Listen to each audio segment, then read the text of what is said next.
ისმინეთ საყვარელო ძმანო, რამდენად მძიმეა განკითხვის ცოდვა. ეს ამბავი მოხდა ერთ მონასტერში. ორი ბერი ქალაქში იყო წასული საკვების შესაძენად.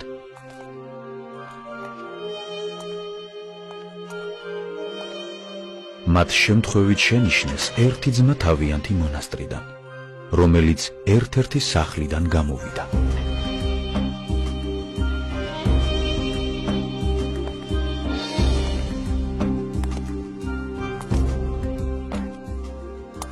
ისინი მიხვდნენ, რომ მან მძიმე ცოდვა ჩაიდინა.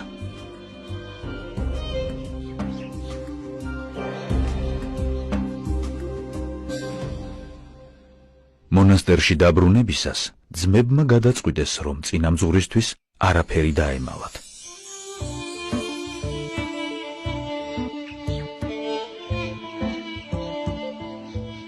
როცა წინამძღვარმა შეიტყო, რომ ძმა ცოდვაში ჩავარდა, შეწუხებულმა წამოიძახა. დიდი ბოროტება ჩაიდინა მან. საღამოს, როდესაც წინამძღვარმა ლოცვა დააპირა, მას ანგელოზი გამოეცხადა. მის მიერ განკითხული ძმის სული წარუდგინა და უთხრა: აი ის, შენ რომ განიკითხე, მოკვდა. შენ ხომ ცოდვილთა და მართალთა მსაჯული ხარ. მას თქვი, რას მიბრძანებ მისი სულის შესახებ?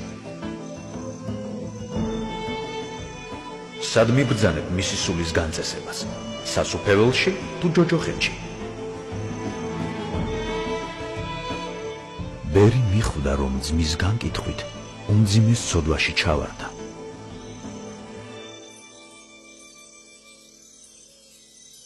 და უფალს პატიება შესთხოვა.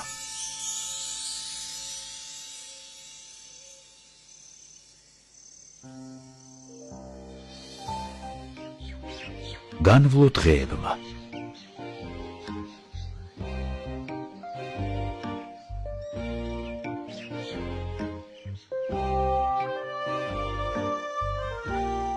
ბერი დიდი სინანულითა და ცრემლით ევედრებოდა უფალს შეწყალებას.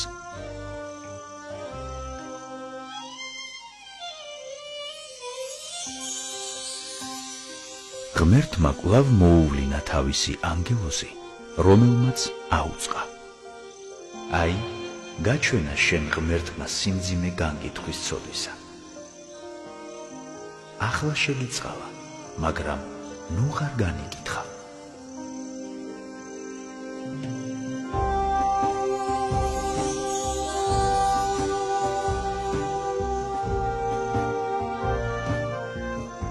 ამ შემთხვევის გამო ბერი დიდ სინანულში ჩავარდა. უდაბნოში გავიდა და იქ კაცრ მარხვასა და მოღვაწეობაში გაატარა მთელი თავისი დარჩენილი ცხოვრება.